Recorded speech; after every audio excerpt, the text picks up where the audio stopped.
All right, so we're gonna have the open airbox kit this time for you guys. So open airbox kit, or no airbox kit at all, comes with a stainless steel instead of billet aluminum bracket, and then we have our intake tube, the hose clamps, and our map sensor adapter in there. And then depending on what filter, if you're choosing a foam or a K&N air filter, you can get those filters, either one. Now, this is usually installed as an open air box with no air box at all. However, you can see that there are these 3 holes at the bottom. What that's for is if you do want to make some type of bottom cover for it, you can take a junk air box like I have here that has a front cut off, and those holes will line up so you can bolt this in.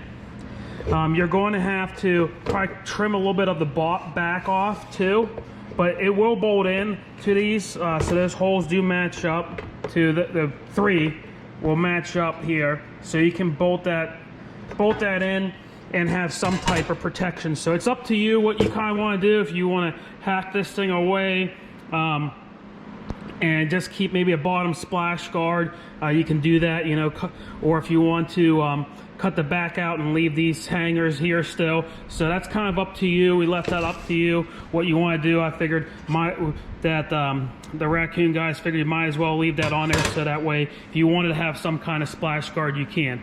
So this is pretty simple, a little less involved than the modifying the airbox for the airbox version.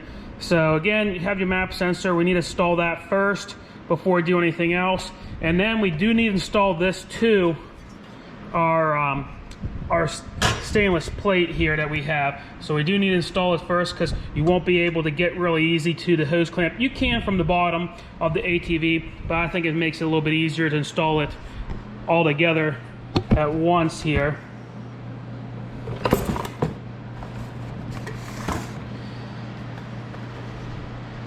So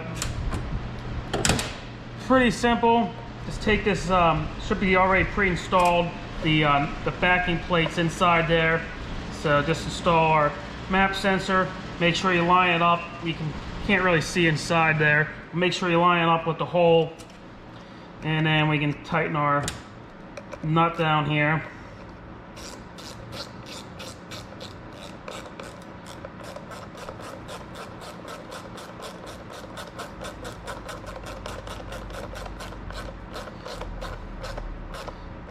This is plastic, so don't go snapping it off.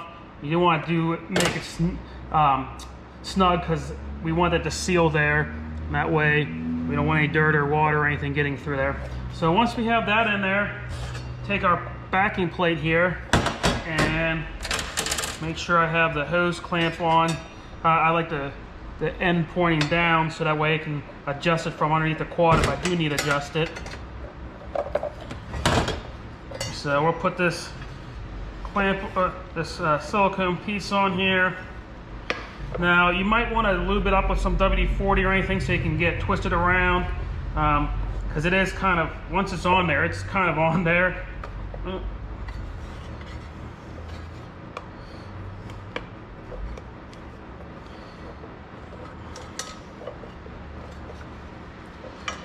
There.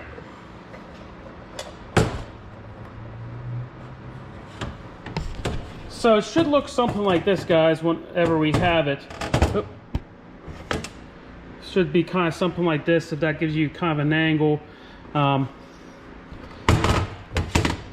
Looking down above, that's how it kind of should be installed here to give you a reference angle. I'm gonna go ahead and snug this down, so that way whenever I put it on, it doesn't pop off at the bottom. I think this is the easiest way of installing it. Other people do different ways.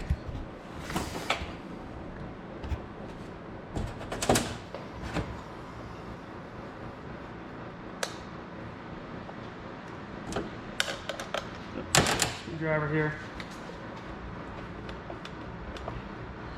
Just snug that down real nice, so that way it's not coming off there. This one we can put on. It depends. Some of the quads is easier to have the pointing down this way. Some of them it's easier to have it pointing like this. It depends on just how you have things routed and everything else. So we can go over to the quad and mount this thing in now.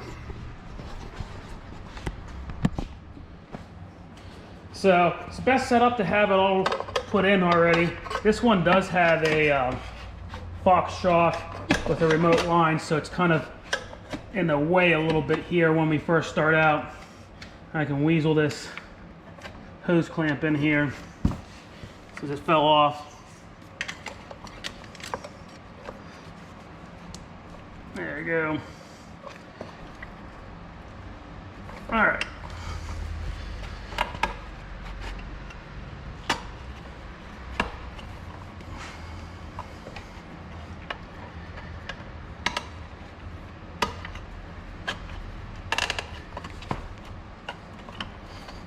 All right.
All right.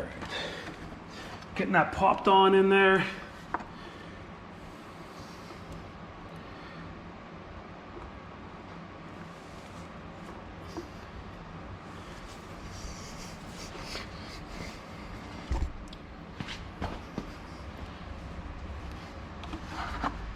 Oh yeah, we're on there good. All right, so to check this one, you can usually check it right here. You can see that hose clamp. Make sure it's nice and tight on that throttle body right there. So we got that. And then I want to check it. You can see right there that it's tight on there. So got it on there nice. We'll snug that down. But that's basically it, guys. It just needs to. We just need the cover plate. This will hold that down here. So whenever we put the plastics back on that cover plate, we'll just hold it on there. And this will be your open air box one here.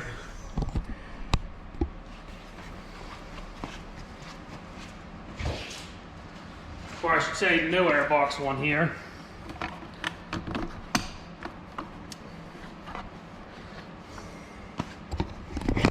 So I'll give you a look of what that kind is going to look like. And so I do need to mount, just need to mount that back down. Obviously I need to plug that in. But you can see this one with the Fox line is kind of tricky getting on. If you didn't have a Fox line, and it would be even easier to install this one. And that would be the airbox. And like I said, if you wanted to put an airbox on, you can take that and hack that one off a little bit, so that way it covers the bottom side of this. You could do that.